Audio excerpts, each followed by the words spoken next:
namni maqaan isaanii Saaliyaa Muhammad jedhamu nama maqaan isaanii Tamaam jedhamuun abbaa manaa isaaniitiin ajjeefamaniitidha kan jirani. Ajjeefama bichaa osoo hin tahinitti bakka 16tti akka reeffa isaanii mummuranii gatanii tuyyuu dhagahame. Akkuma isaan immoo yeroodhaaf akka badanii tuyyuu dhagahame. Saaliyaan jaalallee bichaa osoo hin taanetti haadha manaa isaatii fi akkuma isaan haadha ijoollee isaa ta'uunis dhagahameetidha kan jiru. Sababa maaliitiif ajjeesisa jedhu immoo sababa guutuu isiniif himuu hin dandeenyu. Maaliif haadha manaa fi abbaa manaa jedduu rakkina jiru rabbi bichaatu beeka malee namni beekuu hin danda'u gatii ta'eef jechuudha. Egaa hordoftoota fi kabajamtoota keenyaa odeeffannoo kana dhaga'uudhaaf yookaan odeeffannoo kana hanqa tokko isiniif ibsuuf ni yaalla. Waan maatiin isaanii gara sooshaal miidiyaa irratti maxxansaa jiran irraa tokko gaggaafannee isin biraan gahaati jirra. Hanga dhumaatti nu wajjin turaa isiniin jenna. Innallahi wa inna ilaihi raaji'uun. Maaliif wantoonni akkanaa kun irra deddeebi'ee baay'ateetidha kan jiru. Yeroo kamuyyuu abbaa manaa dubartii ajjeesuun taqaawwamna fuuldura dhaabbanna kun ijjannoo kenna jechuudha. Maaliif dhaloota ammaa kana keessatti baay'ataa deemaa jira waan ta'eef mirgi shamarranii akka kabajamu yeroo kamuyyuu ni gaafanna jechuudha. Akkuma isaan immootiyyuu Saaliyaa fi Tamaam jaalala akkamii keessa turan yeroo jaalala keessa turan sanitti jaalala akkamii keessa turan akkamitti walitti dabalaman kan jedhullee gabaabsinee kan waliin laallu ta'a haala maatii isaaniitti irraa hubanneen jechuudha. Akkuma isaan immootiyyuu Tamaam barsiisaa akkamitti ture jaalala akkamitti dabarsanii zaammaa kan hoo ilmaan meeqa wajji qabanii isa jedhu waliin kan laallu ta'a. Asirratti immoo rakkina maaliif ajjeesisa jedhu nuti hin beeknu jechuudha. Maaliif namni tokko gaafa nama ajjeesu ofiif ajjeesee jechuudha. Keessumaayyuu haadha manaa isaa ajjeesu jechuun akka kiyyatti ofii isaatiif ajjeesee hin jedhee yaadamu. Sababni isaatis amma mucaan kun miyyuu kana ajjeesee miti jiraachuu hin danda'u jechuudha. Amma jireenyi isaa badee jira. Hojii mootummaa kan qabu dhaabee badee jira jechuudha biyya. Ijoollee sun mi'a abbaa malee guddatan maybe namni fudhatee guddifatuu danda'a. Haa ta'u garuu jireenya isaa balleesseeti jira jechuudha. Sababni inni jireenya isaa balleessan waan xiqqaa miti jechuudha. Tarii rakkoo jidduu isaanii rabbi bichatuyyuu beeka jechuudha. Kanaafuu wanta xiqqaa miti jechuudha kan jireenya namaa balleessuu kan nama ajjeesuu irratti namoonni xiyyeeffatan jechuudha. Asuma irratti immoo hordoftoota kabajamtoota keenya yeroo baay'ee jechuudha wantuma namni amma fakkeenyaaf ani sin ajjeesa jedhanii yeroo baay'ee mana keessatti yeroo wal lolan si ajjeeseen akkasii godha si ajjeeseen akkasii godha gaafa jedhan seexaanni gaafa tokko immoo dhugaadhuma godha jechuudha. Kunis nama hin mudatu. Kunillee nama hin mudate jechuudha. Akka qalbiitti guyyaa tokko gaafa wal loltan si ajjeesa maal abbaa kee fida si ajjeesa fara kan kee qabdu gaafa si ajjeesee si akkas godhaayyuu jaanii yeroo tokko jaarsaaf jaartiyyuu walitti dubbatan shayxaanni gaafa tokko jara wanta haasoo isaanii kana isa dhugaa godheen argisiisa jechuudha. Kuni waan hin taane jechuudha. Jechoota badaa osoo fayyadamuu baatan wal jaalatan maara koo wal hin jaalatiyyuu addaan deeman rakkisaa maal qaba hanqa wal ajjeesanii akka kana wal godhan. Akkasiin ninjala keessatti of laalaa yeroo kamuyyuu shamarran keenya dubartoota keenya kan lubbuun isaanii abbaa manaa isaaniitiin bahaa jiru akkuma san immoo abbaa manaa isaanii kan dubartii jaallatanii lubbuun isaanii galafatamaa jiruuf yeroo kamuun taqawwamna jechuudha. Kunni naawrida waan hin taane jechuudha. Wajjin nyaatanii wajjin rafanii wajjin ka'anii walirraa dhalanii wal ajjeesuun akkamitti danda'ama? Akkamitti onni akkamitti nama danda'eetiin nama ajjeesisa. Keessattuyyuu mucaan kun michiyyoo irrallee jira akkamitti ilmoo irraa dhale niitii isaa kan ilmoo dalteef akkamitti ol ka'ee ajjeesa. Inni kun anaaf gaafiidha jechuudha. Egaa akka dubbatanitti barsiisaan Tamaam jechuudha nama gaarii fi nama akkaan kabaja qabu akkuma isaan immoo tuyyuu hojii isaallee seera qabeessaan kan hojjetaa ture jechuudha magaalaa Jimmaatti. Egaa barsiisaadha jechuudha. Mee seenaa isaanii jaalala keessatti akkamiin akka isaan wal jaalatanis kan waliin laallu ta'a. Hanga dhumaatti nu wajjin turaa isiniin jaa. Anka isin wajjin hin jiru handi shaadha. Yoo isinitti tole viidiyoo kana laayikii godhaa sheerii godhaa hiriyoota keessaniif akkam barumsa irraa baratan jechuudha. Wantoota akkanaa kana yeroo kamuyyuu fuuldura dhaabbachuu itti fufa jechuudha.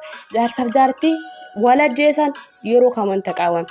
Warra karaa nagaatiin addaan baan immoo tuyyoo sayyoo bakka tagalaggaltanii jirtan nama hin jaalanne ifirraatti dhiisan namni guute ni jiraami. Dhiirri hoo deemi dhiira dhufa dhalaanis hoo deemte dhalaa dhufa maaliif wal ajjeeftan? Maaliif wal ajjeeftan? Warqii rabbi uume bar rabbi sillee isallee haywaanallee namallee waa hundayyuu rabbitu uume jechuudha. Kanaafuu nama ajjeesuu namni hangoo takkaawuu qabu jechuudha. Keessayyuu abbaa manaaf haadha manaa jechuudha. Yeroo kamuu dura dhaabbanna dubartii kennaaf yeroo kamuyyuu ni taqaawwamna haa dhaabbatu wanti kun nurra namni waan akkanaa gocha akkanaa suukaneessa kan hojjetu karaa seeraatiin adabamuu qaba. Namni nama ajjeese ajjeefamuu qaba. Namni nama ajjeese gara seeraatitti dhiyaatu qaba jenne kana taqaawwamne jechuudha. Bakka nu gahee jira jechuudha wanta kana jechisu wanti suukaneessan kun nu gahee jira jechuudha. Dhaloonni akkamittiin wal fuudha akkamittiin jireenya wajjin oofachuu danda'a? Yeroo kan namni abbaan manaa viidiyoo sawareen post si godha jedha akkamittiin namni wal amanee waliin jiraata yookaan abbaa manaa ajjeesama yookaan haadha manaa ajjeesama maayinni kun maal jechuudha? Keessattuu yeroo kan wanti akkana baay'ataa jiru kun Oromoo irratti jechuudha. Nama sila hayyuu jaan meekiyya kana ilaalaa maaltu irraa calaqqisa nama gaarii nama beekan fakkaatu kuni makkanumaan ta'ee garuu odeeffannoo hanga irra geenne kan simbiraan geennu ta'a hordoftoota keenya like share gochuudhaan viidiyoo kana nu dhageeffadhaa isiniin jaa. Egaa barsiisaan tamaam jechuudha nama Jimma keessa barsiisaa turedha.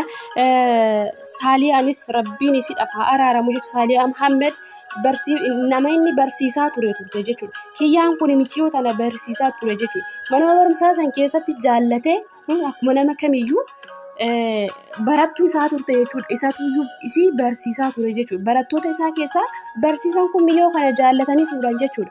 Erga fuudhanii geessan immoo akkuma nama kamiyyuu gaa'ela keessa waliin seenanii akkuma nama kamiyyuu ilmoo argachuu jalqaban jechuudha. Garuu ilmoo meeqa akka qaban hanqammaattuun wanti dhagame hin jiru. Garuu akka namni maatii isii keessaa tokko barreessiti nama 5 ijoollee 5 qabanii jaanii ammas kiyyaan tokkos ijoollee 4 akkas tokko daa'imaa jaaniiti kan barreessaa jiranii wantaan ijoollee hammana qaban jiru. Odeeffannoo guutuu harkaa hin qabnu dhiifama nurraa taasisanii jaa. Kanaafuyyuu haa ta'u malee garuu takkas ta'e lamas ta'e irraa dalee jira jechuudha. Dhiiga isiitiin ija ofii argee jira jechuudha. Kanaafuyyuu akkamitti wanti akkanaa kun raawwatama? Wanti kun Oromiyaa keessattuyyuu bakka faashina ta'ee jira jechuudha. Immootu warri miidiyaa kana irra teessanii yoo jaartii ajjeese eessayyuu baga ajjeese eessayyuu mee amma gaafa iluu waan duute san jechuudha. Nama meeqatu cabcabaafi ture? Taajuu sirrii hojjete himceeyyatu irratti maaggaxe taajuu sirrii hojjete nama meeqa jaanii poostii isaanii arga wallahi lazim nama hayyuu jaaniituyyuu gibee bagaa jedhetu jira jechuudha. Kun dogongora guddaa dabaleessoo sirratti jaalattee miti itti dhiisi atis guutee jira waan ta'eef jechuudha. Atis namaami guuttee dhalaan jechuudha. Amma maal hojjetaa beektaa? Taajuun jechuudha kan yeroo sanis ajjeeseessa jira. Du'aa fi jiruu jedduu jira jechuudha.